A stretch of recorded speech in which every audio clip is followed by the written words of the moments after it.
Auzubillahiminash-shaytanir-rajim. Bismillahir-rahmanir-rahim. Dear students, Assalamu alaikum. Hopefully you are enjoying good health at your homes and studying as well. Dear student, जैसा कि आपको पता है कि हमने लास्ट टाइम स्टार्ट किया था chapter number 11, very important chapter regarding board point of view as well as the MCAT, and that is bioenergetics. So today we are going to discuss the next topics which were continually being the continual of the previous lecture. हम last time chloroplast को study कर रहे थे, तो that was the termination of time. तो आज हम chloroplast से ही कंटिन्यू करेंगे और आगे ऑनवर्ड जो है मूव करेंगे. सो टुडेज टॉपिक इज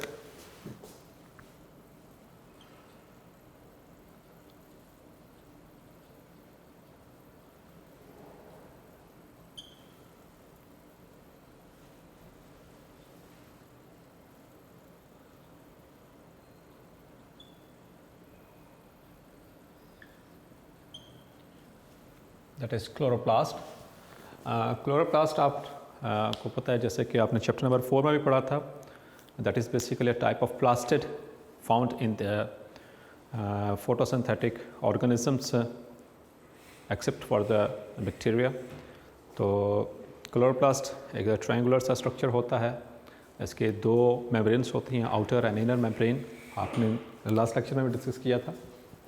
इसको थोड़ा सा साथ साथ डिस्कस करते चलते हैं. So this is outer membrane and the inner membrane. और जो इनर मेम्ब्रेन होती है, it is converted into some interconnected disc-like structures which are called as thylakoids.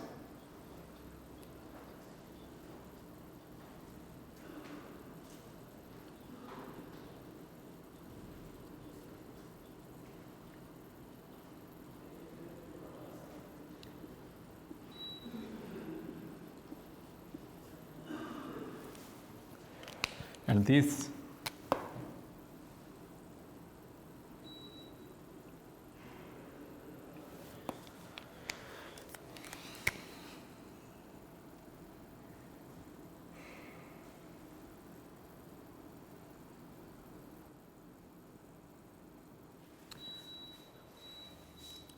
so bioenergetics क्या था बेटा?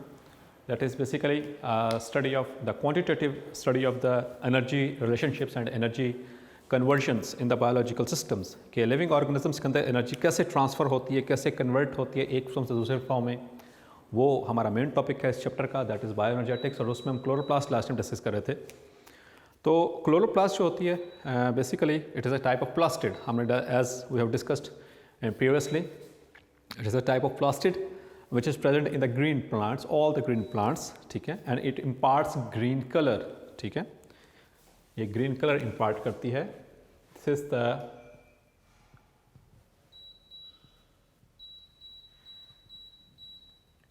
outer membrane.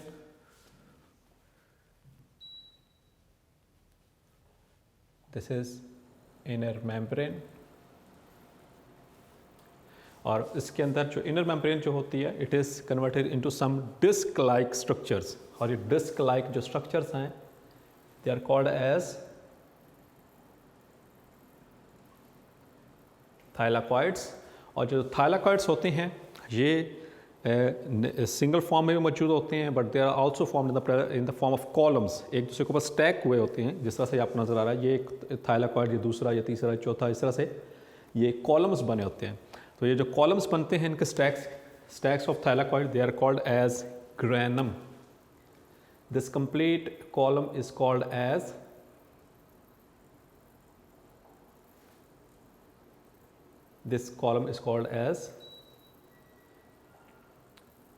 ग्रैनम.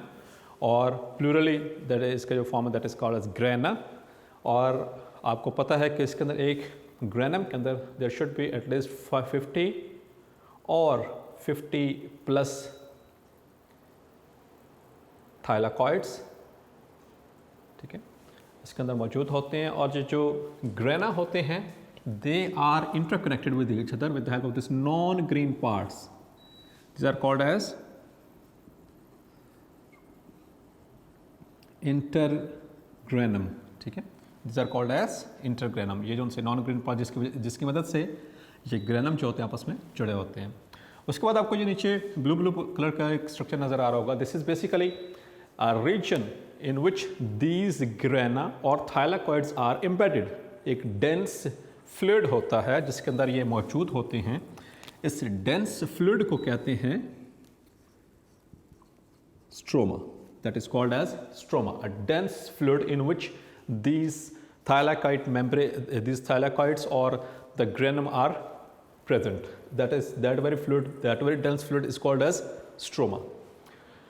अच्छा, इसके अलावा आपको पता है कि जो से थाइलाकॉइड है ये सेल्फ रेप्लिकेटिंग ऑर्गेनल है। इसके अंदर इसका अपना से एक डीएनए होता है, इसके अंदर राइबोसोम्स होते हैं for the purpose of protein synthesis as well, ठीक है। तो ये सेल्फ रेप्लिकेटिंग ऑर्गेनल है, जैसे कि आपने पढ़ा हुआ चैप्टर नंबर 4 के अंदर, ठीक है। Like the mitochondria, like the nucleus, like ये थर्ड ऑर्गेनल था दैट वाज द क्लोरोप्लास्ट, जिसका अपना डीएनए होता है। तो ये कुछ ऐसी इन्फॉर्मेशन है जो कि आपने previously you have read already led. अब यहाँ पर हम बात करें बायोएनर्जेटिक्स के हवाले से, तो इस तरह से ये this is the structure of basically A chloroplast, ये क्लोरोप्लास्ट है। अब हम बात करेंगे यहाँ पर एनर्जेटिक्स के हवाले से। सबसे पहली चीज़, जितने भी ऑल ग्रीन जो पार्ट्स होते हैं, याद रखेंगे, all green parts of plant contain chloroplast, but the major site is leaf। अगर हम पूरे प्लांट की बात करेंगे तो as we have discussed previously, तो मेजर साइट, वैसे तो जो हिस्सा आपको प्लांट का ग्रीन नज़र आ रहा होता है उस सब के अंदर क्लोरोप्लास्ट होती है, लेकिन जो मेजर साइट होती है क्लोरोप्लास्ट की, दैट इज़ इन द, अगर प्लांट के ऑर्गन्स की बात करें, that is the leaf. Leaf के अंदर, और लीफ के अंदर हमने बात की थी कि कितने होते हैं ये लीफ के अंदर, देयर प्रेजेंट 500,000 कितना होता है, 500,000 पर millimetre square of a leaf. एक लीफ के अंदर, 1 मिलीमीटर स्क्वायर के अंदर दे आर अबाउट 500,000 क्लोरोप्लास्ट और 500,000 जिसको हम कह सकते हैं, ठीक है। और लीफ का स्ट्रक्चर आपने देखा था, लीफ का स्ट्रक्चर के अंदर कौन सी जगह पर ये मौजूद हैं, they are present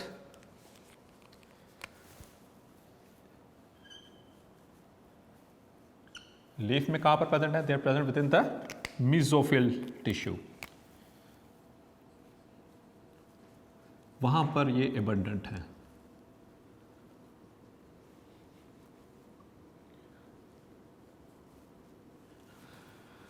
mesophyll tissue आपको दिखाया था, जो अपर एपिडर्मिस और लोअर एपिडर्मिस के दरमियान जो एक ब्रॉड रीजन होता है जिसमें इलोंगेटेड सेल्स होते हैं और साथ में कुछ इरेगुलर शेप सेल्स होते हैं कंटेनिंग द एयर स्पेसिस, वहाँ पर मौजूद होते हैं मेसोफिल टिश्यू, मतलब मेसोफिल सेल्स के अंदर। एंड इन जो टिश्यू होता है वो किससे मिलकर बनता है, सेल से बनता है। So we are talking about, हम इससे नीचे वाले लेवल पे चलते हैं, तो मेसोफिल सेल, मेसोफिल सेल, और मेसोफिल सेल जो होता है, सपोज के this is a mesophyll cell, so it contains, ये उनसे ग्रीन ग्रीन डॉट्स नजर आ रहे हैं, these are basically chloroplasts.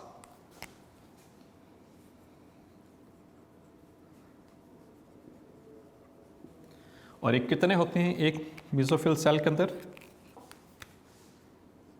10 to 100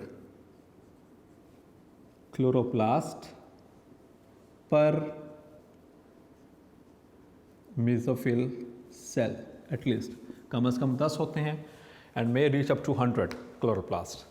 और इनमें से अब जब हम देखते हैं, एक स्ट्रक्चर देखते हैं, एक डिटेल स्ट्रक्चर है यहाँ पर, क्लोरोप्लास्ट। तो ये क्लोरोप्लास्ट का बेसिक स्ट्रक्चर हो गया, ठीक है।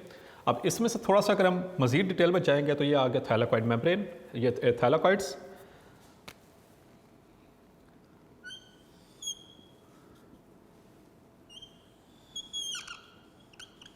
इफ़ यू टॉक अबाउट, अब इससे भी थोड़ी सी डिटेल में जाते हैं यहाँ से।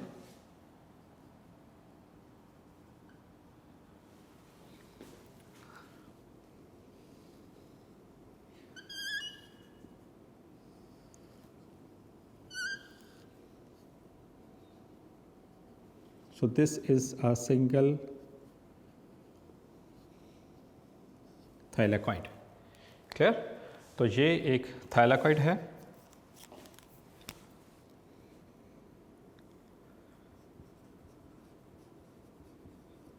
This is thylakoid membrane,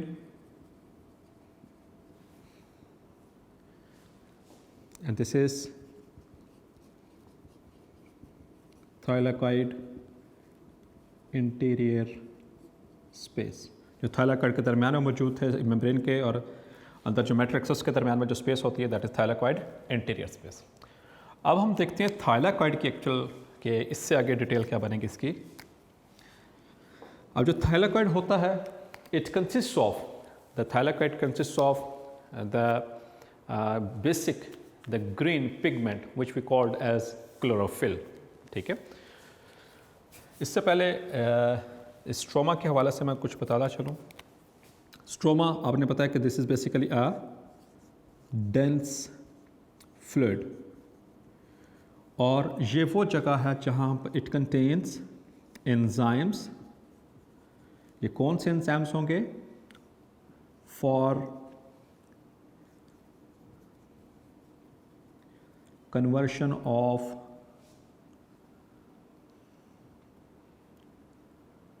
और कन्वर्शन कहेंगे या इसको कह सकते हैं reduction, for reduction of carbon dioxide into carbohydrate molecules. थोड़ी सी बेस तो डेफिनेटली आपकी होगी आज कि जैसा कि आप मैट्रिक में पढ़ के आए हैं, जो फोटोसिंथेसिस का प्रोसेस होता है ये 2 स्टेप्स में होता है। 2 स्टेप्स होते हैं, एक होते हैं लाइट रिएक्शंस और एक डार्क रिएक्शंस, ठीक है। ये जो आपने मैट्रिक में पढ़ा था, यहाँ पर आकर हम उनको स्पेसिफिकली हम थोड़ा सा और प्रोसेस करते हैं। जो लाइट रिएक्शंस होते हैं उनको कहते हैं लाइट डिपेंडेंट रिएक्शंस, और जो डार्क रिएक्शन होता है उसको हम कहते हैं लाइट इंडिपेंडेंट रिएक्शंस, ठीक है। तो जो लाइट इंडिपेंडेंट रिएक्शंस होते हैं वो होते हैं जो लाइट डिपेंडेंट रिएक्शन यानी कि dark reaction that takes place in the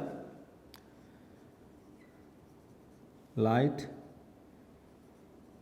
independent reaction, या जिसको हम कहते थे डार्क रिएक्शन। ये सेकेंड फेज होती है फोटोसिंथेसिस की, सेकेंड स्टेप होता है that takes place within this stroma. जबकि जो थाइलाकॉइड होता है यहाँ पर क्या होगा? द लाइट रिएक्शंस,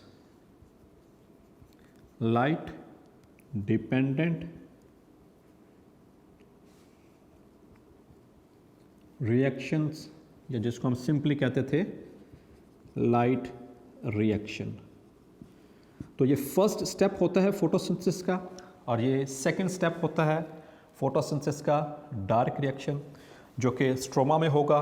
फर्स्ट जो रिएक्शन है लाइट डिपेंडेंट रिएक्शन, यानी कि लाइट रिएक्शन वो होता है इन द थाइलाकॉइड्स। और याद ये रखना बेटा कि जो लाइट डिपेंडेंट रिएक्शन है ये आगे चल के इसकी डिटेल भी आएगी जब हम फोटोसिंथेसिस को एक कंप्लीट डिटेल से स्टडी करेंगे। इसके अंदर बनते हैं energy molecules, they are involve in the production of ATP and NADPH2। NADPH2 ATP बनती है और NADPH बनती है, और फिर यही एनर्जी इस्तेमाल होती है यहाँ पर लाइट इंडिपेंडेंट रिएक्शन जिसको हम डार्क रिएक्शन कहते हैं। इसमें यही एनर्जी इस्तेमाल होगी कार्बन डाइऑक्साइड को रिड्यूस करने के लिए into carbohydrate molecules. Is that clear? तो ये कुछ बेसिक चीज़ें। अब ये यहाँ पर जो सा प्रोसेस होता है जिसके ज़रिए ATP बनती है, ये थोड़ा सा आपने याद रखना है जिस प्रोसेस के ज़रिए इस थाइलाकॉइड मेम्ब्रेन के अंदर यहाँ पर ये एटीपी बनती है, उस प्रोसेस को हम कहते हैं chemiosmosis. That is called as chemiosmosis. अब ये जो केमीऑस्मोसिस है, ये अगर डिटेल के साथ विद एलेबोरेटेड डायग्राम्स हम इसको इंशाल्लाह इसको आगे जाकर डिस्कस करेंगे। यहाँ पर सिर्फ यही याद रखना है कि थाइलाकॉइड मेम्ब्रेन के अंदर, ये थाइलाकॉइड के अंदर जो एनर्जी प्रोडक्शन, अब क्योंकि ये थाइलाकॉइड वो स्ट्रक्चर है जहाँ पर मौजूद है हमारी बेसिक जो फोटोसिंथेटिक पिगमेंट होती है, that is chlorophyll a, chlorophyll b and carotenoids. ये फोटोसिंथेटिक पिगमेंट्स मौजूद होती हैं और इन इसी के अंदर फिर आगे चल के वो मौजूद होते हैं इलेक्ट्रॉन एक्सेप्टर्स। इलेक्ट्रॉन एक्सेप्टर यहाँ से क्लोरोफिल ए से वो इलेक्ट्रॉन को एक्सेप्ट करते हैं और फिर उसको इलेक्ट्रॉन ट्रांसपोर्ट चेन पर ट्रांसमिट करते हैं। And while they journey moving, उन इलेक्ट्रॉन ट्रांसपोर्ट चेन पर मूव कर रहे होते हैं उन प्रोटीन्स में, तो दे लूज एनर्जी, और वही एनर्जी इस्तेमाल होती है एटीपी बनाने के लिए। और इसके अलावा जो मैंने आपको लास्ट में बताया था कि जो वाटर मॉलिक्यूल है, जो रिएक्टेंट है, जो रॉ मटेरियल है फोटोसिंथेसिस का, जब वो लाइट पड़ती है, वो आगे चल के भी डिटेल से स्टडी होगा, तो वो एक मॉलिक्यूलर ऑक्सीजन और हाइड्रोजन एटम्स के अंदर वो स्प्लिट करता है, और वही हाइड्रोजन जो होती है वो इस्तेमाल होती है NADP को NADPH2 में कन्वर्ट करने के लिए। तो इन शॉर्ट हम इस तरह से कह सकते हैं कि फोटोसिंथेसिस 2 स्टेप्स में होगी। पहला स्टेप लाइट रिएक्शन, जिसमें बनते हैं एनर्जी, कौन सी, in the form of ATP by the process of chemiosmosis, और दूसरा क्या बनता है NADPH2, as I told you before, nicotinamide adenine dinucleotide phosphate, ये बन जाएगी। और फिर यही एनर्जी हाई एनर्जी मॉलिक्यूल्स इस्तेमाल होंगे in the reduction of carbon dioxide into carbohydrate molecules. और ये कौन से स्टेप में होगा, सेकंड स्टेप में, जिसे कहते हैं लाइट इंडिपेंडेंट रिएक्शन, या जिसको कहते हैं डार्क रिएक्शन। और ये डार्क रिएक्शन क्लोरोप्लास्ट में कहाँ पर हो रहा है, यहाँ पर स्ट्रोमा के अंदर। क्लियर। अब हम इसे थोड़ा सा और डिटेल के अंदर मूव करेंगे इंशाल्लाह। अब हम बात करेंगे कि थाइलाकॉइड मेम्ब्रेन के अंदर क्या चीज़ मौजूद है।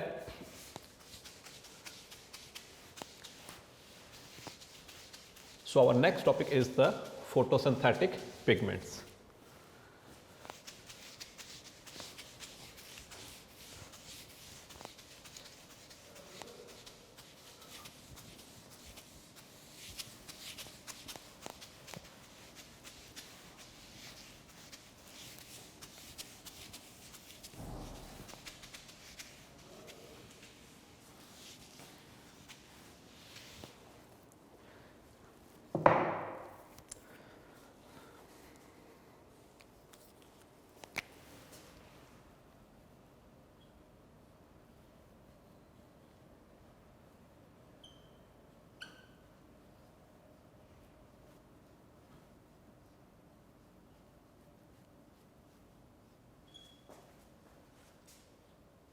ये बहुत इंपॉर्टेंट टॉपिक है।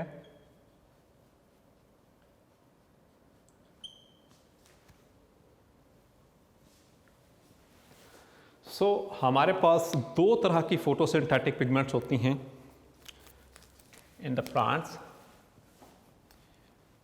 इसको हम 2 कैटेगरीज में डिवाइड करते हैं।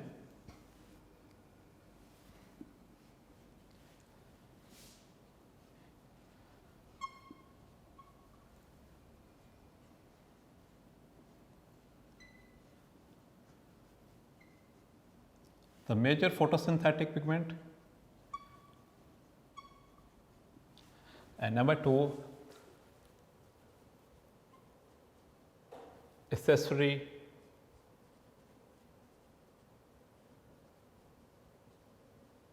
photosynthetic pigments। तो हम इसको 2 तरह से डिवाइड, 2 कैटेगरीज में डिवाइड करते हैं इस तरह से। तो जो मेजर फोटोसिंथेटिक पिगमेंट होती है, that is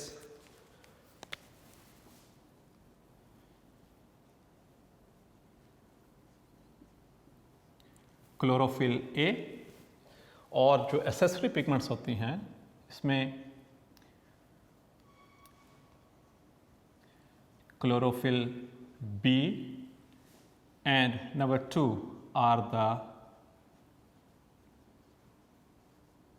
carotenoids.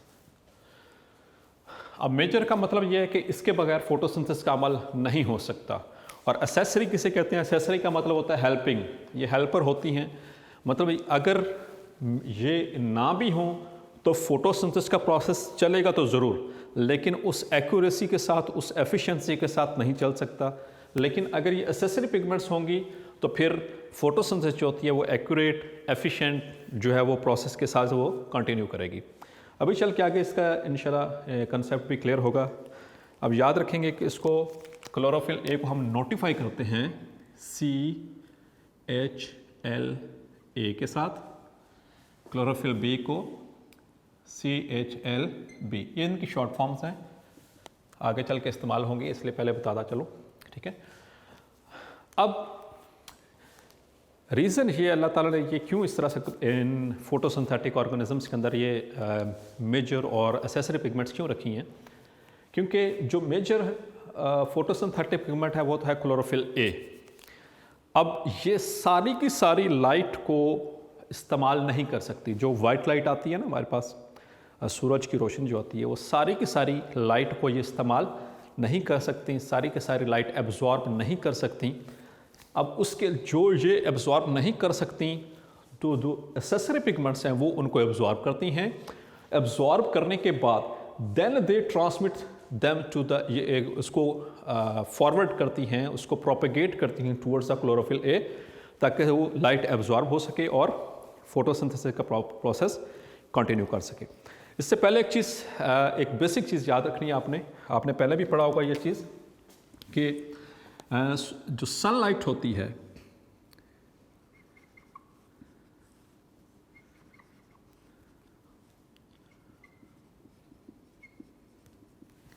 that is falling on the plants,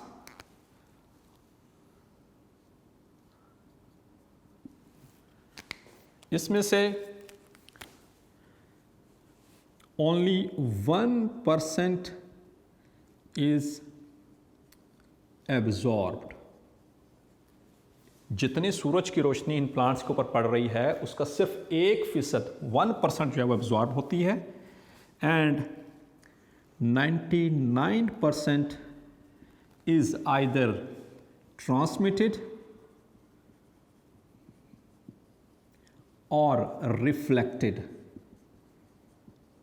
या वो ट्रांसमिट हो जाती है, ट्रांसमिट मतलब इनमें से गुजर जाएगी, या यानी कि यहाँ से एंटर हुई और यहाँ से दूसरी साइड से निकलेगी, इसे कहते हैं ट्रांसमिट हो जाना, या यहाँ पर आने के बाद यहाँ से बाउंस बैक होगी, this is called as reflection. और सिर्फ 1% जो होती है वो यहाँ पर एब्जॉर्ब हो जाती है। ये इंपॉर्टेंट MCQ है regarding MCQs, board MCQs and MCQs as well. तो ये बात याद रखनी है आपने, क्लियर। तो जितनी सूरज की रोशनी प्लांट्स के ऊपर पड़ती है उसमें सिर्फ 1% उसका एब्जॉर्ब होता है और 99% ट्रांसमिट होती है। इससे पहले एक और हम बात करते हैं अभी इस सनलाइट की। तो जो सूरज की रोशनी है आपने पढ़ा हुआ है, जब इसको प्रिज्म में से पास किया जाता है तो ये स्प्लिट करती है इनटू 7 कलर्स। उसको हम इस तरह से याद रखते हैं एक फॉर्मूला के तहत।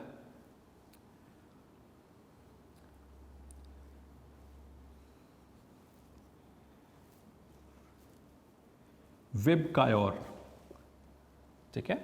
V stands for violet, I for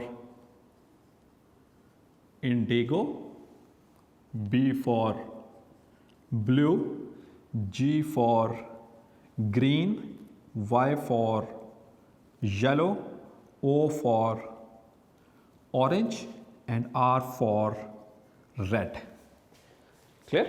तो इस तरह से जो सनलाइट है वो 7 कलर्स में स्प्लिट कर जाती है।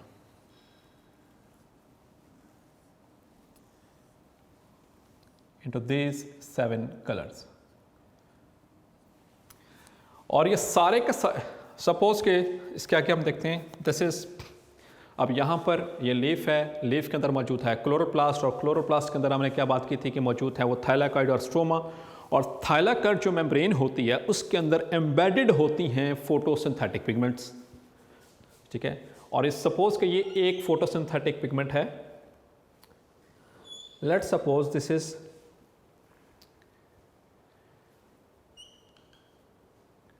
क्लोरोफिल, ठीक है।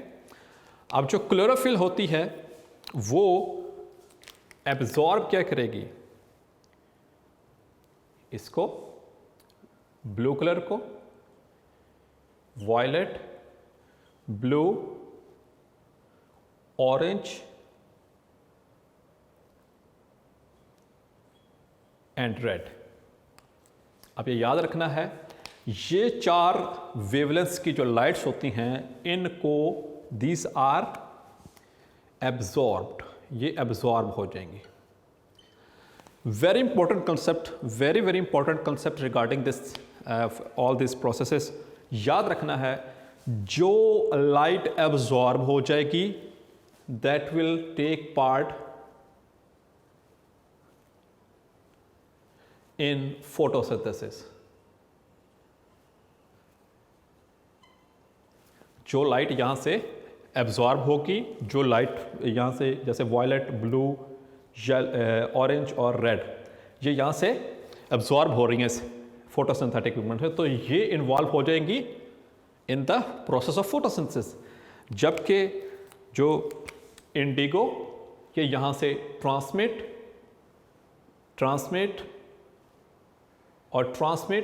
और दे आर बीइंग रिफ्लेक्टेड, ये यहाँ तो ट्रांसमिट हो जाएंगी, यहाँ से रिफ्लेक्ट हो जाएंगी। और जो लाइट रिफ्लेक्ट या ट्रांसमिट हो जाएगी that will actually it is responsible for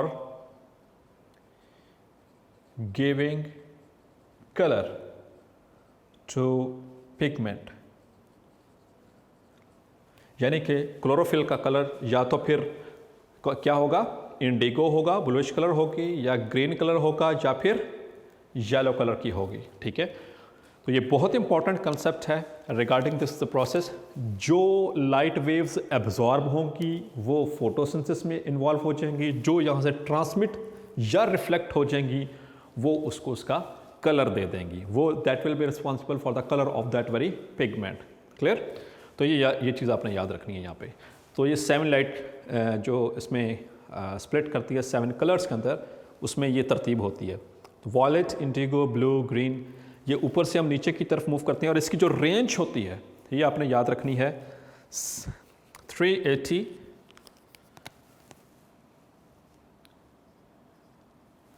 to 750 nanometres इसकी वेवलेंथ होती है। क्लियर? तो यहाँ से ये मैक्सिमम जो वाइट लाइट है ये यहाँ से कहाँ से स्टार्ट होगी, 380 नैनोमीटर से, और जो maximum up to 750।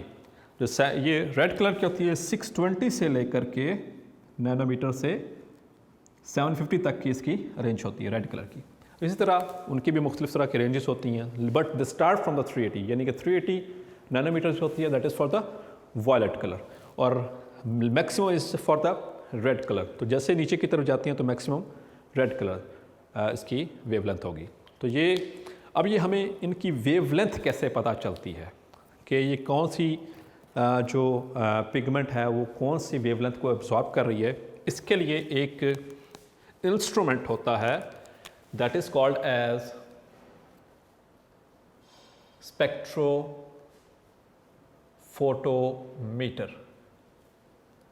Metre means device, photo means light, and spectro means splitting. ठीक है, so it is a device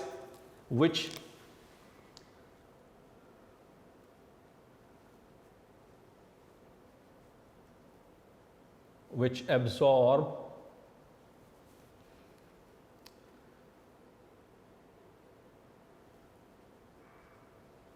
lights of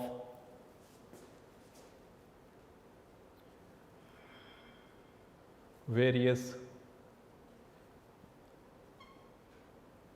wavelengths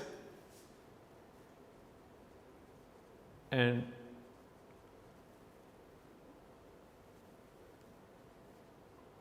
show their relative absorption by a pigment। कोई भी पिगमेंट है, जैसे क्लोरोफिल ए है, chlorophyll B है, या जितने भी फोटोसिंथेटिक पिगमेंट्स हैं, वो कौन कौन सी लाइट को एब्जॉर्ब करती हैं और उनकी कितनी रिलेटिव इफेक्टिवनेस है, कौन सी, जैसे वेवलेंथ हमने बात की 380 टू 750, तो ये तो टोटल एक वाइट लाइट की है पड़ी। तो ये किसके ज़रिए मालूम किया जाता है? Through a device which is called a spectrophotometer. और उससे जो फिर ग्राफ मिलता है, ये जो स्पेक्ट्रोफोटोमीटर आगे ग्राफ बताता है कि ये क्लोरोफिल ए ने ये वाली रेड और ये ब्लू और ये इंडिगो और ये ऑरेंज, ये कौन कौन सी कलर को एब्जॉर्ब किया, तो उसका एक वो ग्राफ सा बना, तो वो आगे चल के इंशाल्लाह हम एब्जॉर्प्शन स्पेक्ट्रम और एक्शन स्पेक्ट्रम में डिस्कस डिटेल से करेंगे। तो उनसी ग्राफ प्लॉटिंग जो होती है इसकी absorption of the light of various wavelengths, that is called as absorption spectrum. Clear? अब हम बात करने जा रहे हैं टूवर्ड्स द फोटोसिंथेटिक। तो हमने बात की क्लोरोप्लास्ट की, क्लोरोप्लास्ट में थैलाकॉइड पे हम डिटेल पे आए, थैलाकॉइड में फिर ये हमने बात की कि इसमें आगे लाइट्स में आगे lights, so this is a pigment, उसमें से कौन सी लाइट एब्जॉर्ब होगी, उसका क्या फंक्शन होगा, जो ट्रांसमिट होगी या रिफ्लेक्ट होगी उसका क्या फंक्शन होगा। Clear? Now we are going to discuss the major photosynthetic pigment.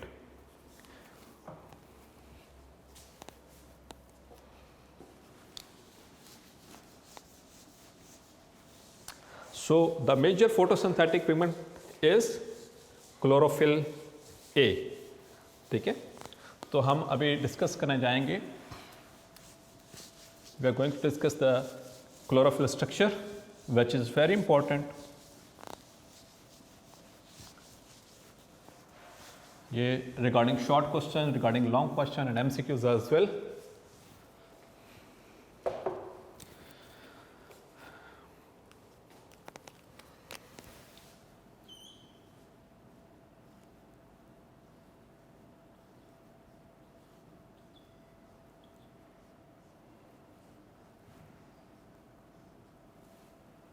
So we are going to discuss the major photosynthetic pigments की बात करें तो उसमें भी हम क्लोरोफिल की पहले बात करेंगे। सो क्लोरोफिल, अच्छा इससे पहले एक और टर्म याद रखिएगा, एक होती है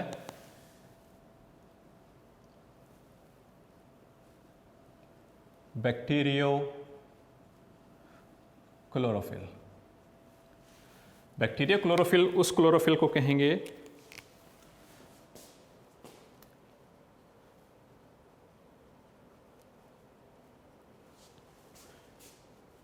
which is present in photosynthetic bacteria।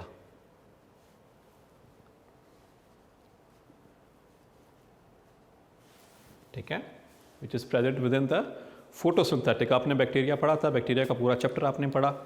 ठीक है, प्रोकैरियोट किंगडम, प्रोकैरियोट्स में इसमें दो तरह के बैक्टीरिया होते हैं, एक नॉर्मल बैक्टीरिया और एक होते हैं फोटोसिंथेटिक। फोटोसिंथेटिक जो अपने खुद से खुराक बना सकते हैं bye the process of photosynthesis. ठीक है, ऑटोट्रॉफिक की एक टाइप में था, एक कीमोसिंथेटिक होते हैं और एक फोटोसिंथेटिक होते हैं। तो जो फोटोसिंथेटिक बैक्टीरिया होते हैं उनके अंदर जो क्लोरोफिल होगी that is called as the bacteria chlorophyll. Now we are going to discuss the structure of a chlorophyll. Chlorophyll जो होती है इसके दो मेन पार्ट्स होते हैं।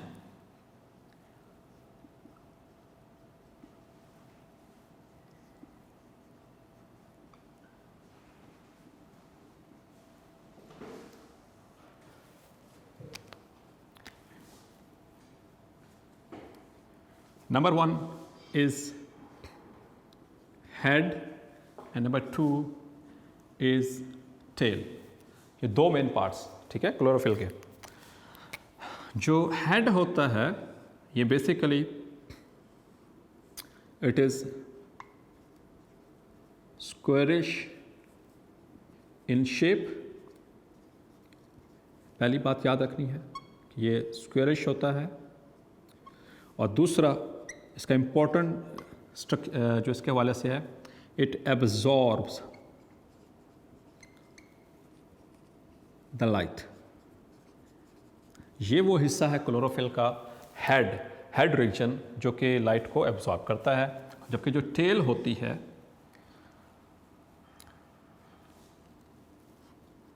It is elongated in structure or shape, and number two it helps in anchor the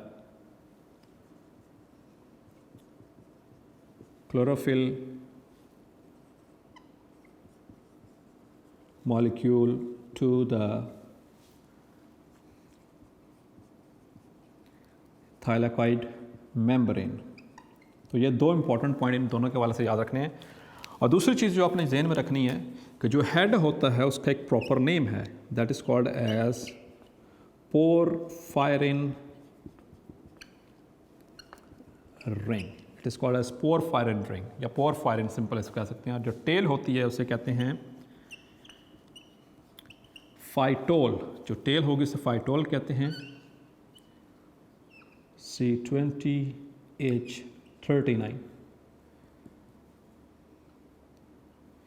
clear? तो अभी हम आगे चल के इसके डिस्कस करते हैं इसके बेसिक स्ट्रक्चर को।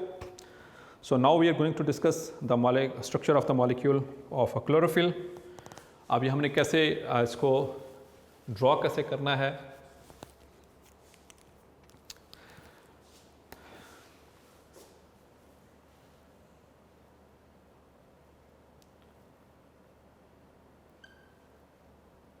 This is magnesium,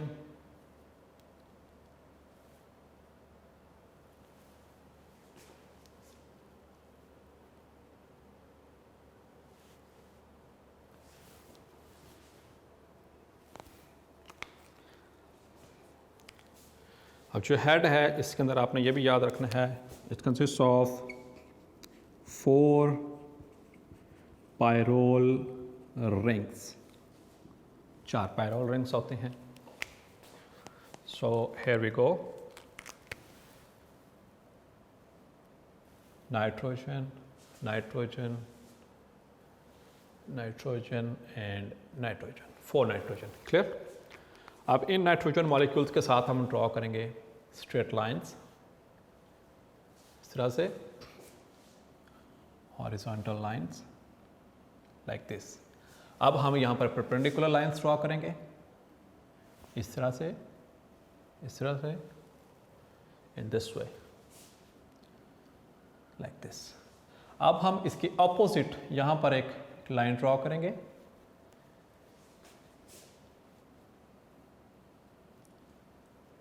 like this.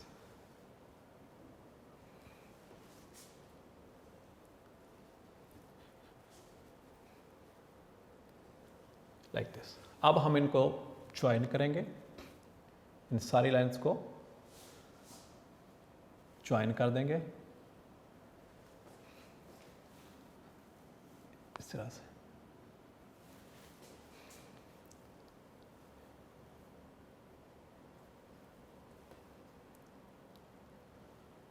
So these are 4 pyrrole rings.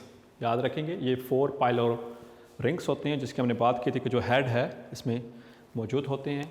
अब इन रिंग्स को हमने आपस में ज्वाइन करना है।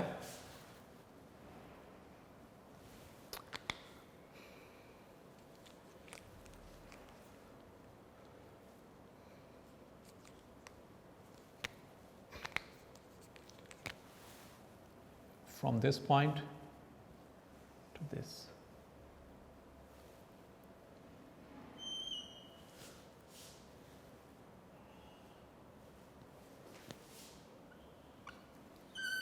ये चारों रिंग्स आपस में ज्वाइन हो गए। क्लियर? अब हम इसकी बॉन्डिंग करेंगे।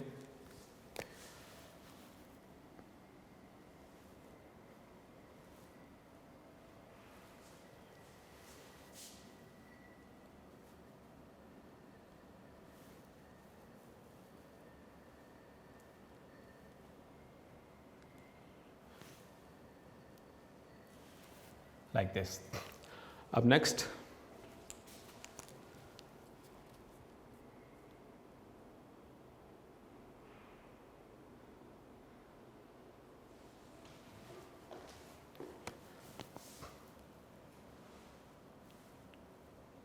इस तरह से।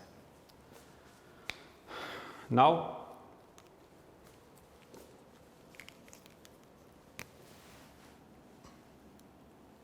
single line and double bond, and here CH2।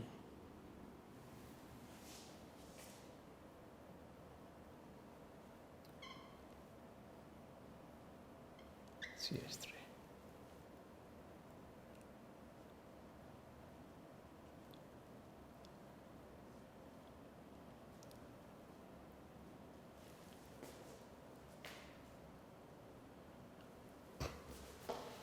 यहाँ पर इस टर्मिनल के ऊपर CH3 in case of chlorophyll A, और इसी की जगह पर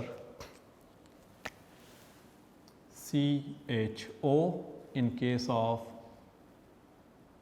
क्लोरोफिल B, और इस पॉइंट के ऊपर इथाइल ग्रुप।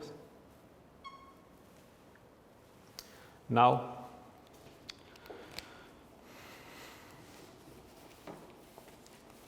हम इसकी बाकी स्ट्रक्चर को कंप्लीट करेंगे।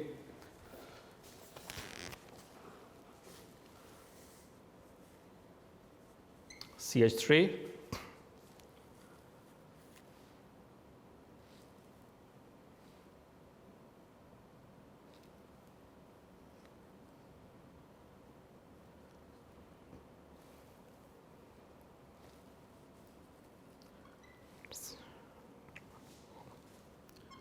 CO, C double bond O, and CH3 hydrogen. अब यहाँ पर so this is the structure of the head. अब हम टेल ड्रॉ करने जा रहे हैं। यहाँ से याद रखिएगा, इस पॉइंट से हम शुरू करेंगे। 1 2 3 4 5 6 7 8 9 10 11 12 13 14 15 16 17 18 19 एंड 20। तो यहाँ से हम एक बॉन्डिंग शुरू करेंगे।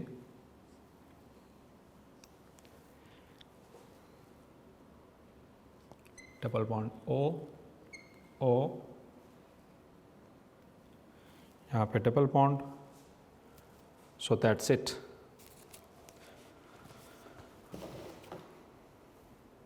So this is the structure. ये जो सा this is actually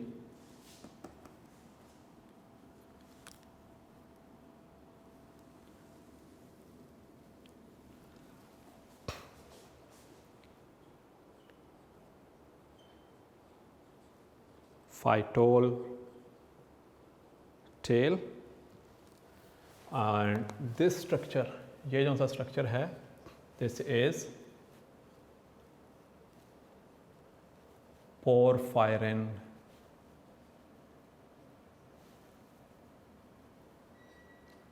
head. Clear? So this is the structure of chlorophyll.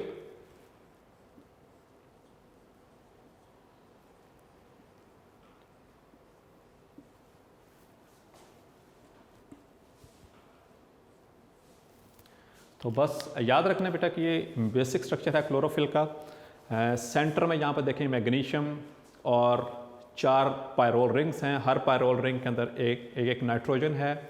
यहाँ पर ये जो सब पॉइंट है हेड का पोरफायरिन रिंग का, यहाँ पर अगर तो CH3 लगाओ, मिथाइल ग्रुप लगा होगा तो ये क्लोरोफिल A है, और इसी की जगह अगर यहाँ पर कार्बोनाइल ग्रुप आ जाएगा C डबल बॉन्ड OH, तो ये बन जाएगा क्लोरोफिल B का स्ट्रक्चर। बस इतना सा क्लोरोफिल A और क्लोरोफिल B के दरमियान माइनर सा डिफरेंस है।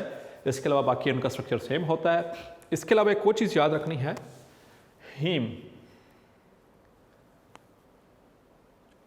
हीम का पता है ना आपको, हीमोग्लोबिन के हवाले से, ठीक है, आपने पढ़ा हुआ है, ठीक है, हीमोग्लोबिन का स्ट्रक्चर।